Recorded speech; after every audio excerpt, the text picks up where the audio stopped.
Tuh. Alhamdulillah, alhamdulillahilladzi hadana li hadza wa ma kunna linahtadiya laula an hadanallah. Asyhadu an la ilaha illallah wahdahu la syarika lah wa asyhadu anna Muhammadan abduhu wa rasuluhu la nabiyya ba'da. Wa qala Allah ta'ala fi kitabihil karim, a'udzu billahi minasyaitonir rajim. Bismillahirrahmanirrahim. Rabbi shrah li sadri wa yassir li amri wahlul 'uqdatam min lisani yafqahu qawli. Shadaqallahul azim. Pertama-tama marilah selalu kita memanjatkan puji dan syukur atas kehadiran Allah, di mana kita pada kesempatan yang berbahagia ini selalu dirahmati Allah dengan sebuah bentuk-bentuk kasih sayang yang tiada terhingga. Dibuktikan pada kesempatan yang berbahagia ini kita selalu diberikan kesempatan untuk duduk dalam rangka untuk mengilmui diri kita dengan ilmu Islam. Salawat dan salam marilah terus kita haturkan kepada junjungan kita Nabi besar Muhammad sallallahu alaihi wasallam. Mudah-mudahan salawat yang kita baca ini akan terus mengalir kepada seluruh para sahabat, tabi'in dan tabi'ut tabi'in, dan juga mudah-mudahan kita nanti di yaumul qiyamah diakui oleh Rasulullah sebagai umatnya. Amin ya rabbal alamin.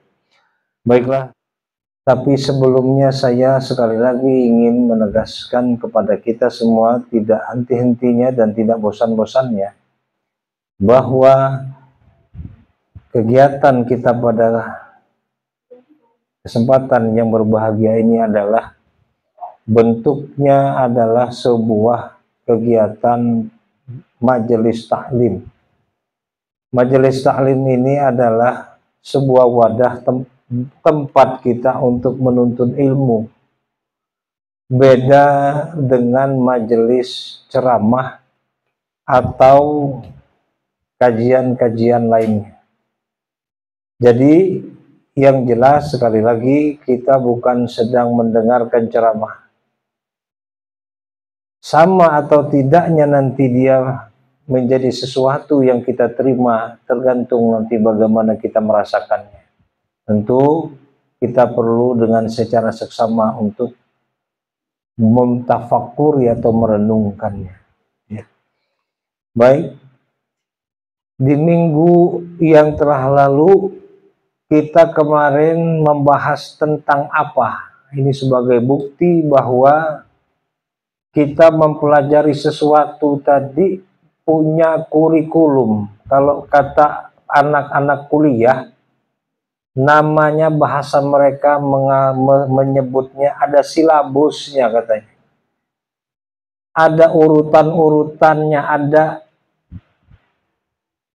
pelajaran-pelajarannya yang secara jelas, yang tidak ngacak.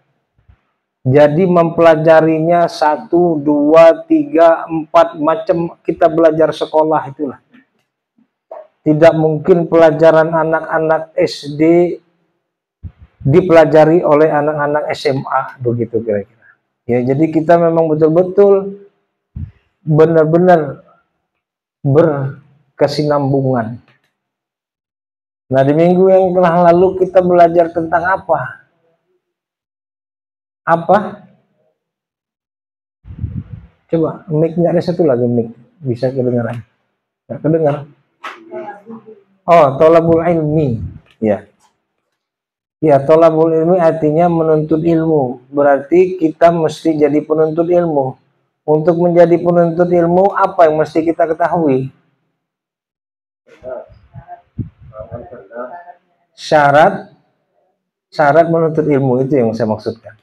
Jadi minggu kemarin kita karena di sini mau belajar, mau jadi penuntut ilmu, nggak bisa asal duduk-duduk, nggak bisa asal belajar. Seperti halnya kita tapi di mana-mana kita ingin mendengarkan ilmu agama, kita belajar di mana-mana, nggak bisa begitu aturannya.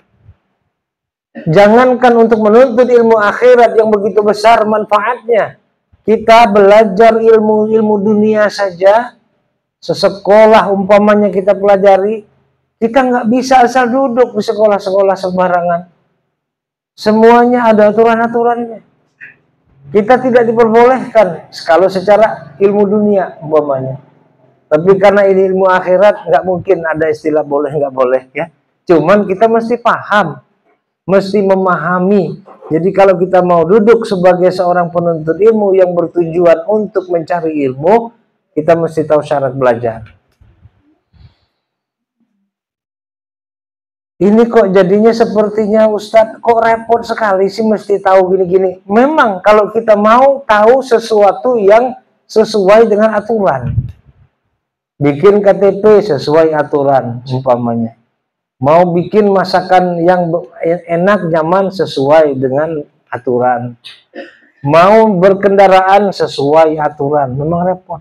Tapi kalau mau naik berkendara nggak mau pakai aturan, lampu merah asal nyelonong umpama rambu-rambu dilarang melintas, kita lintas. Kenapa? Sebab biar gampang. Kalau nggak lewat ini, yang dilarang ini jauh muter katanya gitu. Apa maksudnya? Supaya gampang, supaya mudah. Nah kita dalam hal ini nggak ada istilah begitu. Kita mau mengikuti aturan. Nah cuman aturan di dalam belajar ini yang kadang-kadang masih tabu. Yang orang-orang separuhnya tidak mempedulikannya aturan-aturan itu. Nah kebanyakannya seperti tadi, mau asal aja. Udahlah nggak usah pakai gini-gini, asal belajar. Yang penting kan cepat kita, lampu merah boleh lewat aja terus. Dilarang melintas lewat aja terus, supaya apa? Kan dekat lewat sini. Nggak bisa begitu. Jadi kita memang mesti benar-benar sesuai aturannya. Nah, kita sudah tahu kemarin tentang syarat belajar. Dan ini sangat mutlak kita butuhkan. Mutlak, tidak bisa ini mufakat kepada hak. Zakaun, ya, kecerdasan, hirsun. Apa? Tama ilmu. Terus wastibarun. Terus bulghatin, membutuhkan biaya. Terus wabil irsyadi ustad, membutuhkan bimbingan guru. Yang keenam adalah wabituli zaman, membutuhkan waktu yang panjang. Boleh nggak salah satu ini dicopot? Umpama membutuhkan seorang guru, nggak usah pakai guru lah umpamanya, gitu. Karena mau pakai guru lama nanti, nyari gurunya lagi dan ini dan itu segala macam. Boleh nggak pakai guru? Intinya apa yang ada di dalam syarat menuntut ilmu ini semuanya mufakat kepada hak. Tidak boleh diganggu gugat, tidak boleh dicopot-copot. Ya, apalagi kalau seorang praktik pelaku, ya, pelaku praktik melakukan dunia praktik kesehatan dalam rangka umpamanya dia mau menyuntik pasien itu. Kalau nggak pakai peraturan, kalau nggak pakai SOP, kira-kira bahaya nggak? Nah begitu. Jadi semuanya ada aturan-aturannya yang mutlak. Ini kita bicara yang mutlak-mutlak saja. Ya. Nah, gitu. Jadi jangan sampai kita tertipu dengan bentuk-bentuk keteledoran-keteledoran daripada hawa nafsu kita sendiri. Kenapa sih kadang-kadang kita malas untuk seperti maaf sekarang ini nih, datang untuk ilmu? Karena ini semua SOP yang harus kita lakukan. Ini bertentangan dengan nafsu sebenarnya, terus terang saja. Kita datang belajar menuntut ilmu ini bertentangan dengan nafsu. Karena nafsu kita kan sebetulnya ingin bersantai jam sekarang nih di rumah. Bukan ingin datang dalam hal menuntut ilmu seperti ini, enggak. Mau bersantai, apalagi kalau ada cucu, apalagi kalau ada anak, apalagi kalau ada bisnis umpamanya. Nah kita ingin lebih kepada hal-hal yang sesuai keinginan nafsu kita tadi ketimbang duduk belajar menuntut ilmu, ya. Nah, setelah kita tahu mekanismenya atau syarat sebagai penuntut ilmu dalam rangka untuk mencari ilmu tadi, maka kita duduklah sebagai seorang penuntut ilmu. Setelah memenuhi syarat tadi, tolong sekali lagi duduk sebagai penuntut ilmu dan jangan bawa-bawa aku adalah camat, aku adalah presiden, aku adalah tentara, aku adalah polisi, aku adalah kepala sekolah, aku adalah raja tambang, bos timah, dan lain sebagainya. Tolong copot itu semua. Karena tidak ada di sini hal-hal itu. Ya. Dan sekali lagi berusaha kita untuk menyimak, fokus. Ya. Pikirannya jangan kemana-mana. Pikiran jangan lagi di rumah, lagi di pekerjaan, atau lagi di pantai, yang baru dari pantai, jangan. Pikirannya di sini. Ya. Memang semuanya kita ini punya pikiran semua. Bang Rio terutama apalagi lagi ditinggal bisnisnya yang lagi acak-adut, lagi banyak butuh bimbingan, lagi butuh banyak ini, banyak butuh bimbingan, tinggal. Jangan kepikiran, lagi sedang ini itu, ya. Jadi fokus. Gitu. Nah, untuk supaya kita tadi bisa duduk dengan baik. Nah, jadi bukan hanya syarat dikala kita ingin menjadi penuntut ilmu saja atau menjadi murid, tetapi begitu kita duduk sebagai murid tuh di sini ya, itu kita butuh cara atau mekanisme di dalam duduk itu. Ya, di dalam duduk itu kita harus tahu caranya.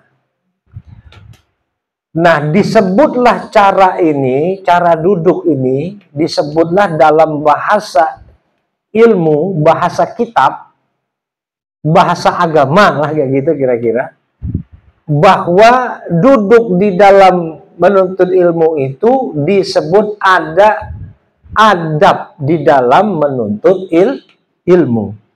Ini kata siapa ada adab di dalam menuntut ilmu? Bukan kata ustadz, bukan. Tetapi kata ulama besar yang sering disebut-sebut Ustadz Kondang, seorang ulama besar yang berasal dari Palembang, dan saya senang sekali menyitir apa yang dari beliau katakan. Karena apa? Karena kita beliau pun dipakai di seluruh dunia, sangat masyhur. Nah, yang kemarin saya lupa itu, yaitu kitab Sairus Salikin. Nah, ini nama kitabnya, Sairus Salikin. Nah, kalau bahasa Bangka, orang Bangka nyebutnya bukan Sairus Salikin secara umum. Bahasa kampung Bangka, kalau ditanya kalian atau Ika ya bahasa Bangka, Ika belajar kitab apa? Kitab Siros katanya. Nah, itulah kitab Siros itu Sairus Salikin. Nah, apa arti daripada Sairus Salikin? Sairus Salikin ini adalah kitab perjalanan yang menuntun orang-orang untuk menuju kepada Allah, salikin. Maka yang mengarang kitab ini yaitu Syekh Abdul Somad Al-Falimbani mengajarkan kepada kita kalau mau jadi penuntut ilmu itu cara duduknya di dalam majelis ilmu itu ada, nggak sembarangan. Kalau mau apa yang kita tuntut itu menjadi berkah. Apa maksudnya berkah? Ilmu yang kita tuntut itu berkah, maksudnya adalah ianya menjadi sesuatu yang membekali kita di alam kubur serta di akhirat. Itu yang disebut ilmu memberi berkah. Bukan ilmu yang menjadikan kita menjadi pintar di dunia ini soal jawab. Jadi mau belajar agama ini supaya nanti pintar ditanya orang bisa jawab. Satu. Kedua, belajar agama ini supaya bisa menjadi Ustadz Kondang. Ini udah salah besar. Jadi bukan itu tujuannya, untuk semata-mata supaya kita bisa menempuh kebahagiaan di negeri akhirat. Itu yang diajarkan oleh Syekh Abdul Somad. Nah, apa yang menjadi adabnya? Secara garis besar dikatakan oleh Syekh Abdul Somad di dalam kitab beliau itu dibagi menjadi dua perkara. Yang pertama, adab kepada dirinya sendiri. Yang kedua, adab kepada guru yang mengajarnya itu. Apabila kita baru mendengar istilah-istilah ini, kita bingung bagaimana maksud adab kepada diri. Maka kan lagi-lagi tadi butuh guru untuk menjelaskan. Ngapain kita belajar adab kepada diri? Maksudnya apa? Kok adab kepada diri? Diri kita sendiri mau ngapain? Kan gitu. Maka jadi sesuatu yang perlu dijelaskan. Maka kalau kita cuma baca nih, kirim kitabnya, soft copy-nya, kirim, sudah. Baca, oh adab kepada diri, udah gini-gini. Selesai. Tapi kita nggak ngerti apa maksud adab kepada diri. Maksud adab kepada diri adalah bagaimana sih keadaan hati kita, keadaan diri kita itu dikala kita mau menjadi seorang penuntut ilmu tuh, kita mesti kayak apa hati kita itu. Itu maksudnya.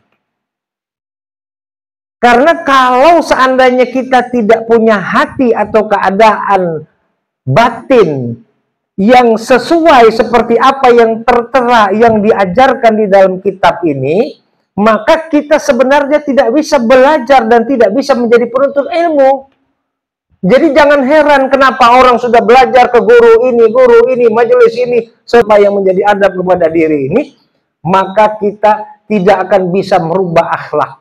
Ingat, karena salah satu tujuan daripada menuntut ilmu ruhani, nah ini kan kembali kepada ilmu ruhani ini. Bagi yang nggak ikut dari awal nggak tahu kan, ilmu ruhani tujuannya adalah untuk sebagai pembekalan makanan ruhani.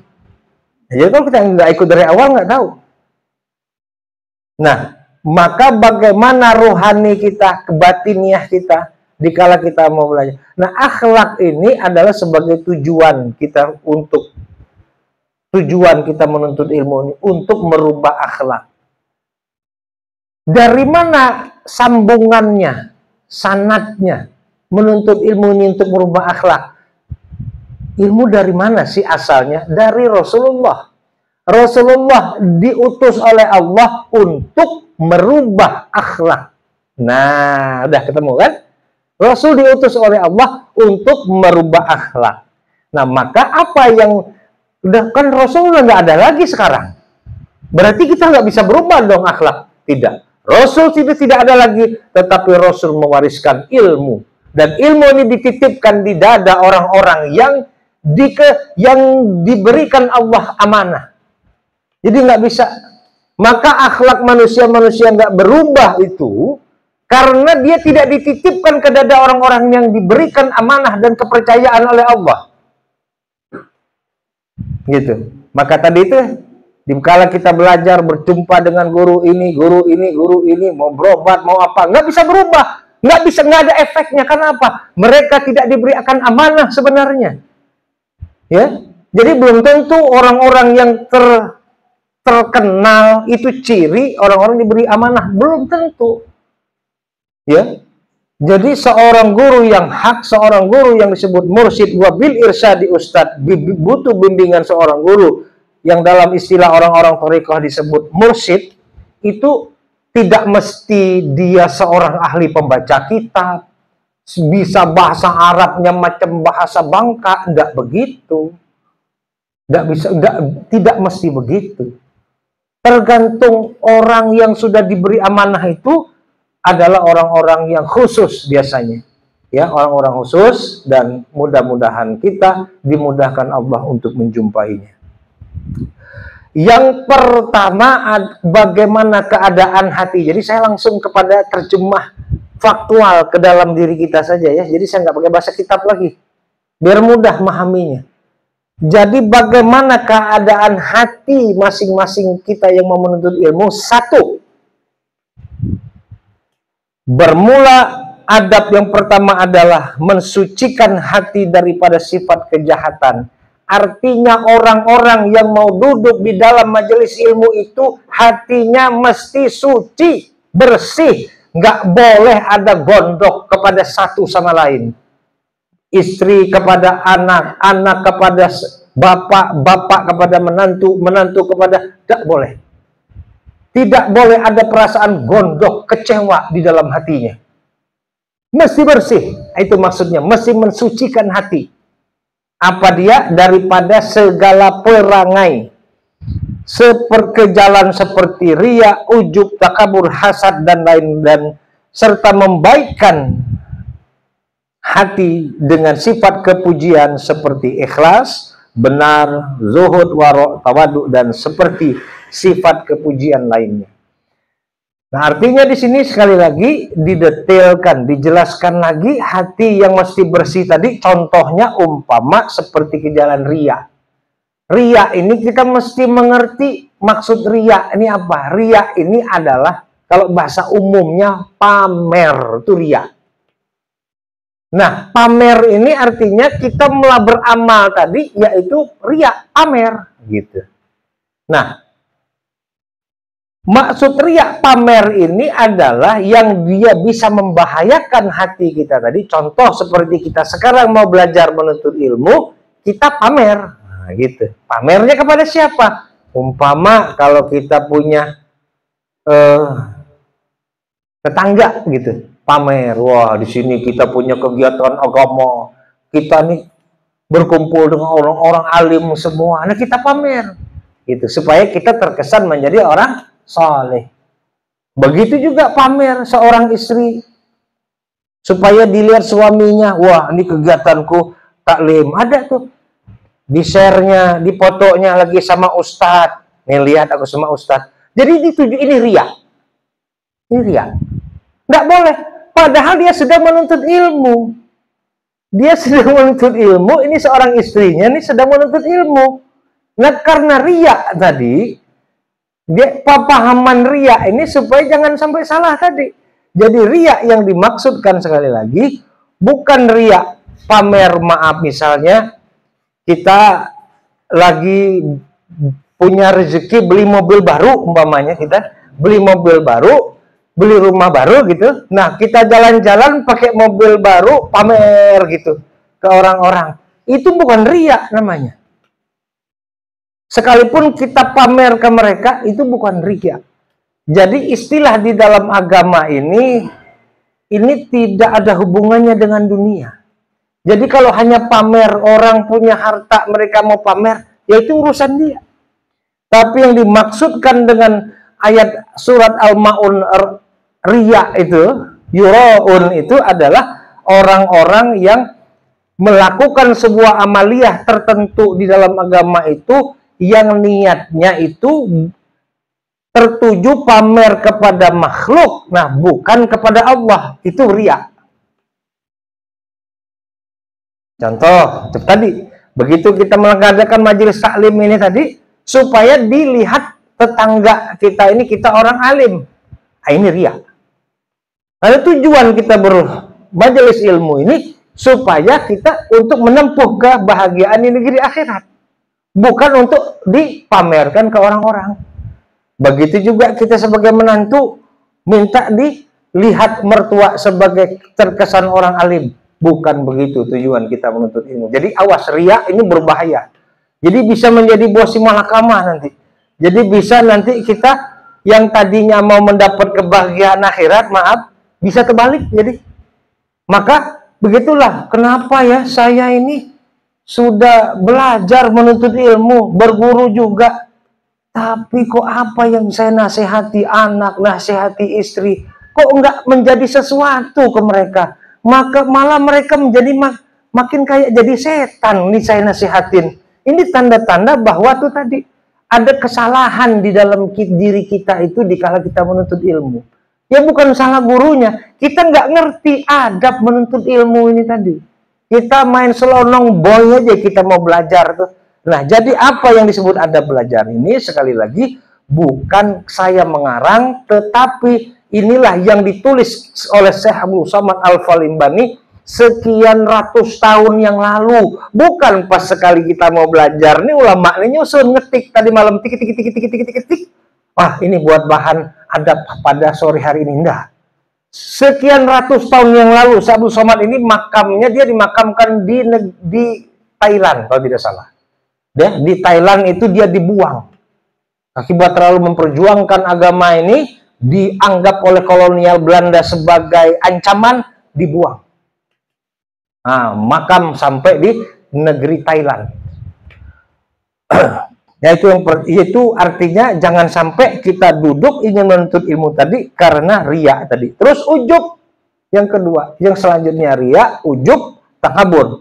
Ujub, jangan sampai ada perasaan bangga nih kita nih datang menuntut ilmu sekarang, ya. Tiba-tiba bangga kita merasa diri kita tuh, maaf, orang-orang yang nggak mau belajar di sekeliling kita rendahkan.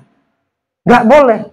Ya, sekalipun tetangga kita yang nggak mau belajar itu pemabuk, pelacur. Awas, jangan merasa diri kita lebih mulia dari mereka. Karena pengertian daripada sombong itu adalah kita merasa diri kita lebih baik dari orang lain. Itu namanya sombong. Pengertian sombong. Dan sombong ini tidak tertuju secara ini. Karena apabila kita sombong atau merasa lebih baik dari orang kafir pun tidak boleh. Nah, ini lebih hebat lagi. Ya. Karena apa? Kenapa mereka kafir? Pada hakikatnya secara tauhid, mereka belum diberi hidayah. Kita alhamdulillah diberi Allah pertolongan untuk bisa beriman. Ya kalau nggak diberi pertolongan juga nggak bisa beriman kita, kan gitu.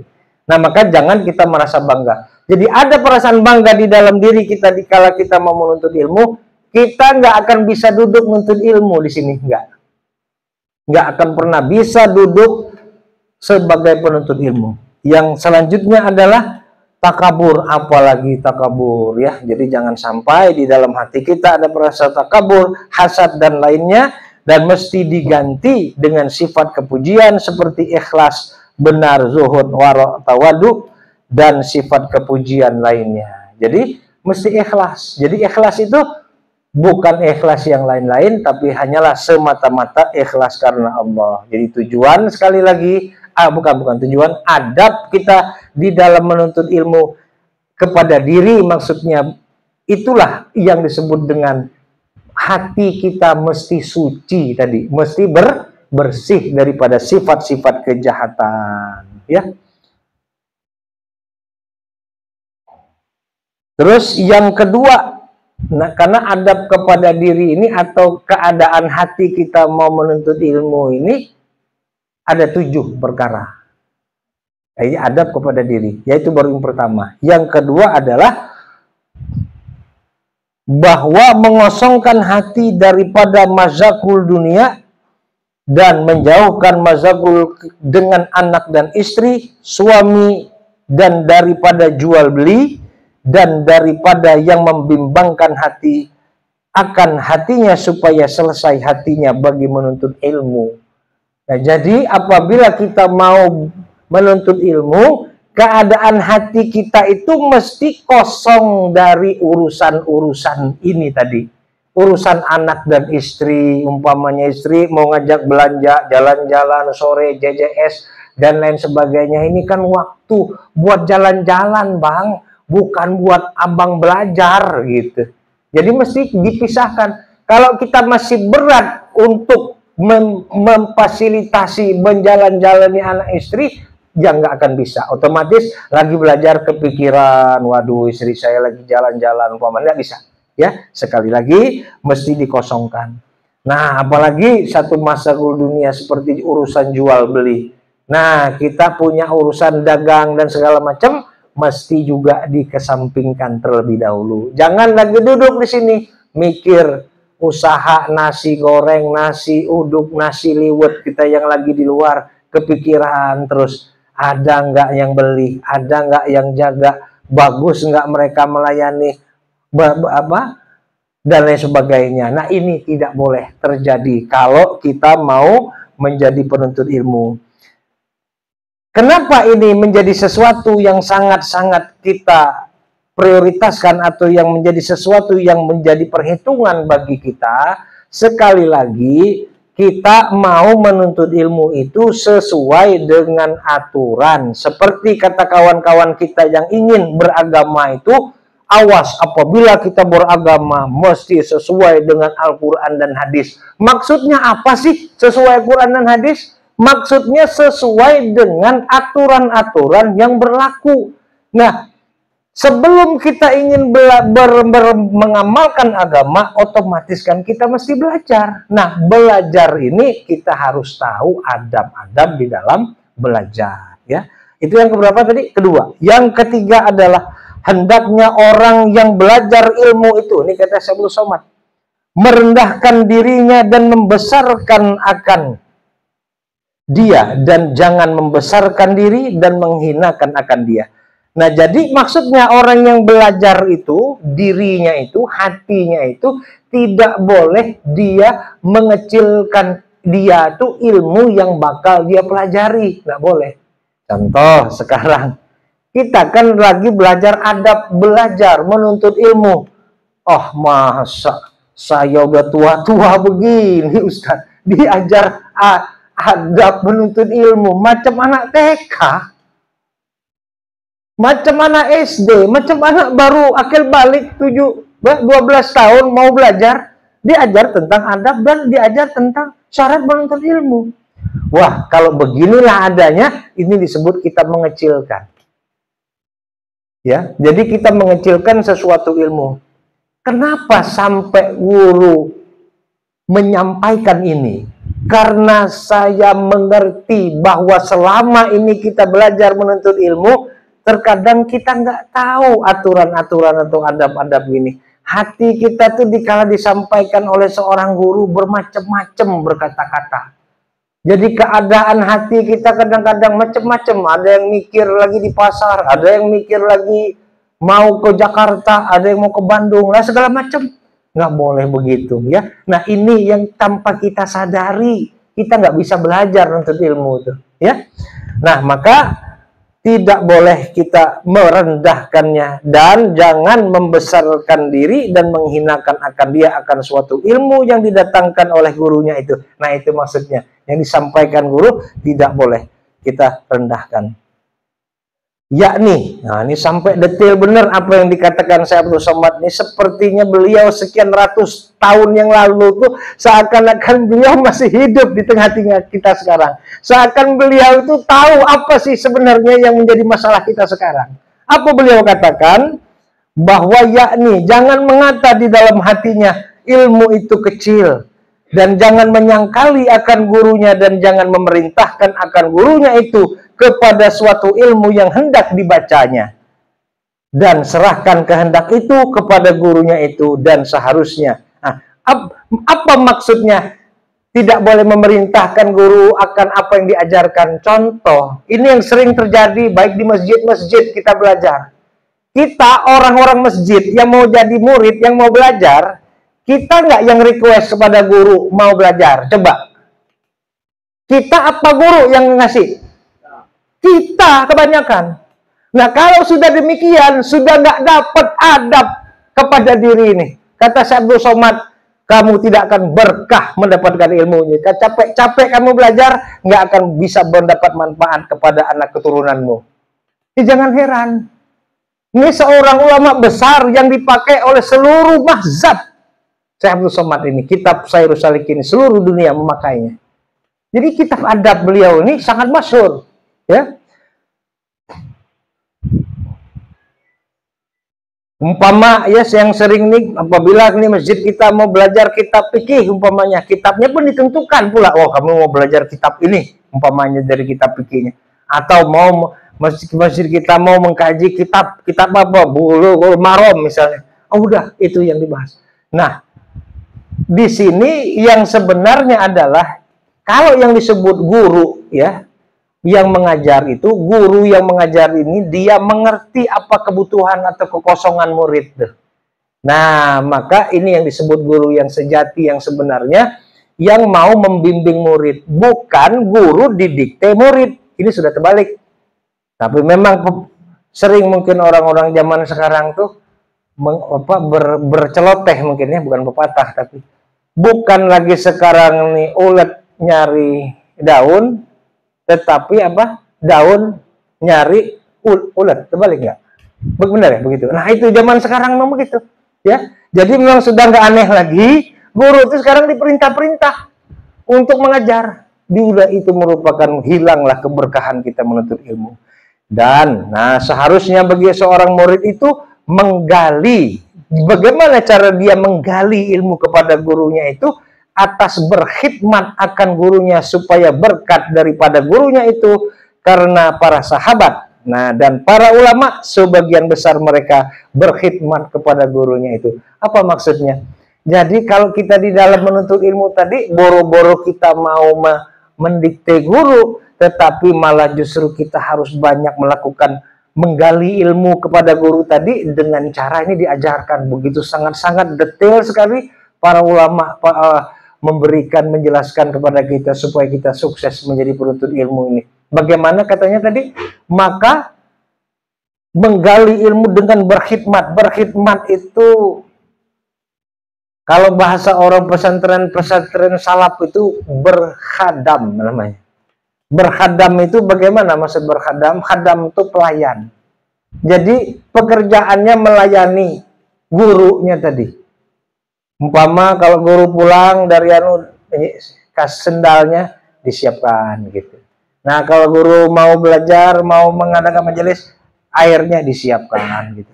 Nah, siapa yang mencontohkan ini? Ini bukan hal-hal yang berlebih-lebihan kepada seorang guru. Ini dicontohkan oleh Sayyidina Ibnu Abbas. Siapa Sayyidina Ibnu Abbas? Adalah sahabat Rasulullah. Dikala Sayyidina Ibnu Abbas itu masih kecil sekali, masih umur belasan tahun saat itu. Jadi Sayyidina Ibnu Abbas ini pada saat itu dikala pada malam harinya Rasulullah, dikala Rasul ingin berwudu untuk sholat malam, Ibnu Abbas lah kecil ini selalu menyiapkan air untuk Rasulullah itu berwudu. Tiba-tiba pada begitu Rasul buka pintu, sudah ada air yang disiapkan oleh Ibnu Abbas. Dan itu berlangsung terus-menerus. Nah, penasaran Rasul bertanya kepada para sahabat yang lain, siapa gerangan sebenarnya yang telah menyiapkan air untuk aku berwudu ini, kata Rasulullah. Dijawab oleh para sahabat yang lain, dialah Ibnu Abbas yang telah menyiapkan itu. Maka begitu Rasul mengetahui hal yang demikian, seraya Rasulullah menengadahkan tangannya dan Rasulullah berdoa mohon meminta kepada Allah agar Sayyidina Ibnu Abbas diberikan kepahaman di dalam agama. Jadi Ibnu Abbas ini rupanya sudah duluan diberi Allah kepahaman, baru Rasul mendoakan.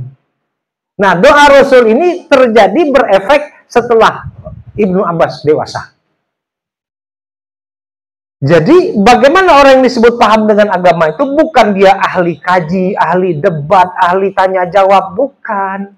Orang yang paham di bidang agama itu tadi, dia ngerti dengan kebutuhan agama, dia mengerti dengan kebutuhan Rasulullah. Dia mengerti Rasul itu butuh apa. Rasul itu capek, umpamanya mungkin dipijitkan kakinya, seperti itu. Rasul itu haus, dibawakan minumnya. Itu yang disebut paham dengan agama. Bukan Rasul sudah kehausan, keletihan, sampai tergopoh-gopoh, istilahnya sampai tidak dipedulikan. Bodoh amat Rasul di situ umpamanya. Mau haus kayak mau apa. Enggak begitu. Berarti kita ini enggak paham dengan agama kalau begitu. Ya, nah jadi yang disebut dengan paham dengan agama itu artinya sekali lagi kita secara garis besarnya kita memahami apa yang dibutuhkan oleh agama, ya. Dan sering para ustadz dan para guru-guru kita menyampaikan, tolong ya, jangan pernah kita berharap atau selalu berpikir apa sih yang bisa diberikan agama ini kepada aku. Jangan mikir begitu. Tetapi berpikirlah apa sesungguhnya yang bisa aku berikan kepada agama ini. Itu yang harusnya kita pikirkan. Nah inilah yang diamalkan oleh Ibnu Abbas. Maka dari itu Sayyidina Ibnu Abbas besarnya di kala dewasa terkenal sebagai seorang ahli tafsir Al-Quran.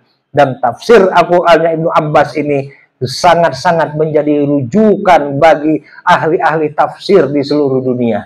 Nah ini nggak main-main. Ini contoh berkhidmatnya seorang murid. Dikala itu Rasulullah itu adalah guru bagi para sahabat-sahabatnya.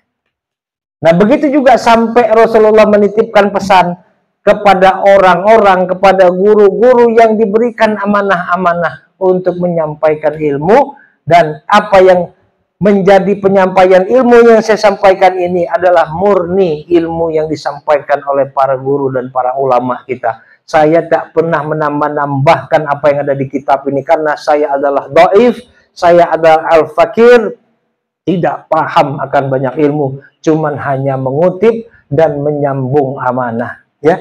Nah, itu yang ketiga. Yang keempat,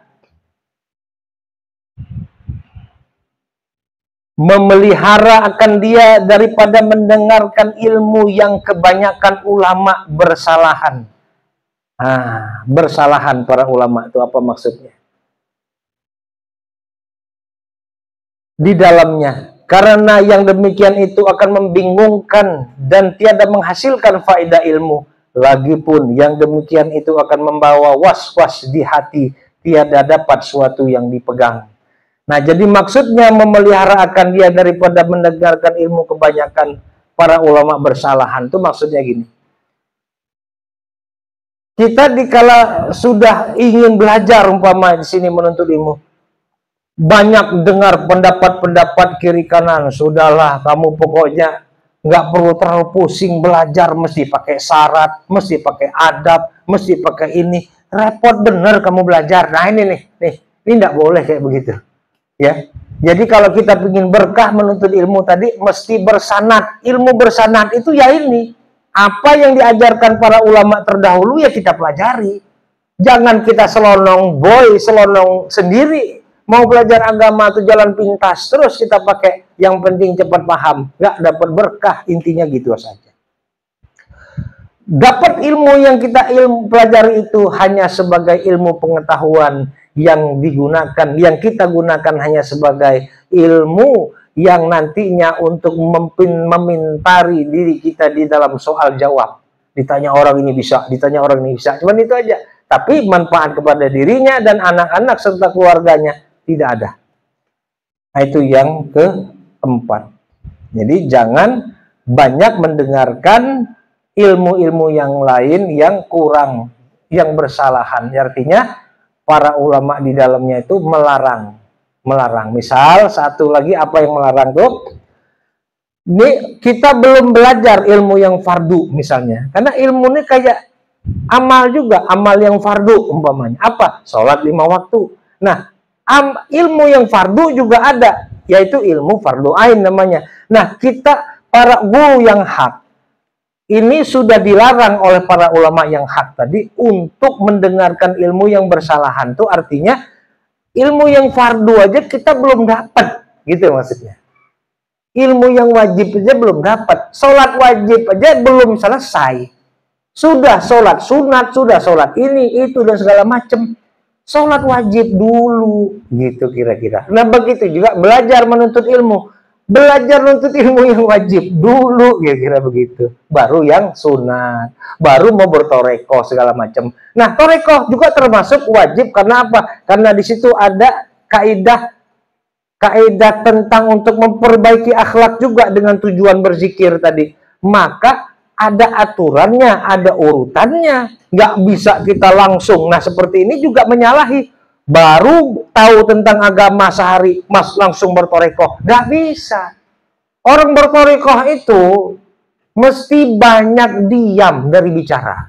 2, banyak melek daripada merem. Malamnya diisi dengan sholat terus malamnya. Ya kan? Sampai tidurin sedikit. Ini kita kan enggak. Kita dikit memang tidurnya. Dikit-dikit tidur. Dikit-dikit tidur. Itu kita.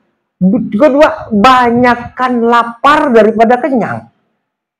Ini kita dikit-dikit makan, dikit-dikit makan. Jadi kita kebanyakan kenyang. Jadi maka kita belum bisa bertorekoh itu. Jangan mudah-mudah bertorekoh, membaet-baet orang segala macam. Ini muridnya belum paham, ya.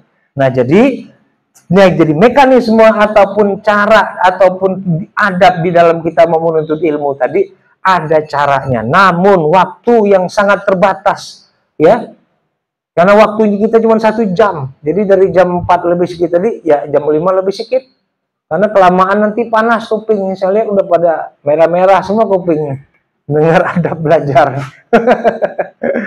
Dengar ada belajar merah macam diomeli orang, enggak, tapi semata-mata ini hanyalah menyampaikan pelajaran atau ilmu. Karena kita mau menuntut ilmu, berarti kita harus tahu cara atau adab di dalam menuntut ilmu. Mudah-mudahan nanti kita akan sambungkan dikit-dikit demi sedikit, mudah-mudahan menjadi bukit. Daripada banyak-banyak, nanti tumpah luber sayang. Akhirnya sia-sia, mubazir, nggak ada gunanya. Usikum wa nafsi bitaqwallah, la hawla wa la quwata illa billah.